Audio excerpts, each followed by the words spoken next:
Hi everyone. So today I'm going to be discussing the differences between buying and leasing a vehicle. Before we get started, let's just define what leasing and buying a car is. When you buy a car, you can do it two ways. You can pay the car up front or you can finance it. Financing is when you take a loan out on the car and then you make monthly payments on that loan. And then after the monthly payments are up and the loan is paid off, you own that certain car. Now, leasing is very different. When you lease a car, it's very similar to renting. You're going to make monthly payments for a certain term, and then you're going to return the car back to the dealership instead of owning it. I want to talk about the cost, the affordability, and some pros and cons for each of these. Let's start off with the cost. The cost for leasing a car is generally cheaper than financing because when you lease a car, you are only paying off the depreciation that you put on it. When you lease a car and you return it back to the dealership, the money you have paid is basically what they lost. That's very different from financing because with financing, you are paying off the depreciation and you're buying equity in the car so you can own the car in the future. With leasing, it generally comes with restrictions like a lease mileage restriction, whereas they give you a certain amount of mileage, like 10 to 15,000 per year, and if you exceed that, you're going to owe money per mile on that car. I found some information from dmv.org that talks about the different lease agreements you can get pertaining to miles. First, we have a low mileage lease, which is around 10,000 per year.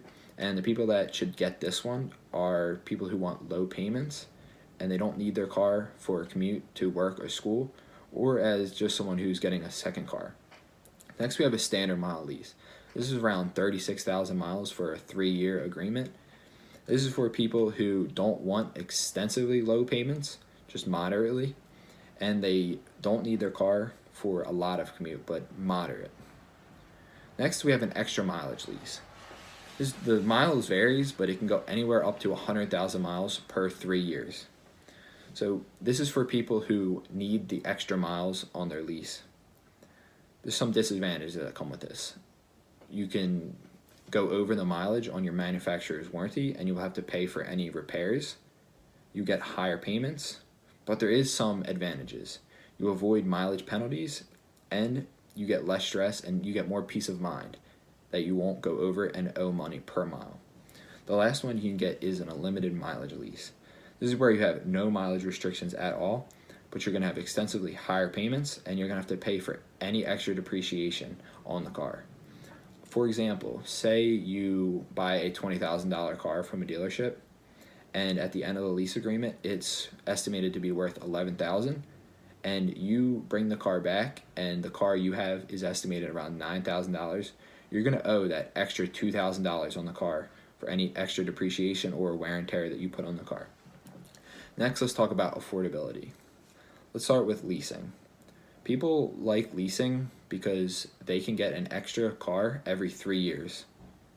Generally, leased cars are brand new, so for people who like driving brand new cars every 3 years, leasing is for them. Now let's get into some pros and cons. So some pros for leasing could be generally leased cars are brand new, like I just said, and then you get a new car every 3 years, generally 3 years. You have a lower payment. So some pros for buying a car could be you're going to own the car at the end of the finance period. Overall insurance might be cheaper, and you're not going to incur any over mileage fees on the car. You can drive a finance car as many miles as you want, but if you exceed the warranty that the dealer provides, then you'll have to pay for any repairs or anything like that. And the one thing that a lot of people like about finance is you can make cosmetic changes to the car. For people who enjoy doing anything to their car, they have to go with financing because with a lease you cannot make any cosmetic changes to the car. So some cons for leasing a car could be you don't own the car because you're renting it, which most people don't like, and I don't blame them because I have a lease and I don't really like that I'm not going to own my car after, and you can incur charges for going over designated miles.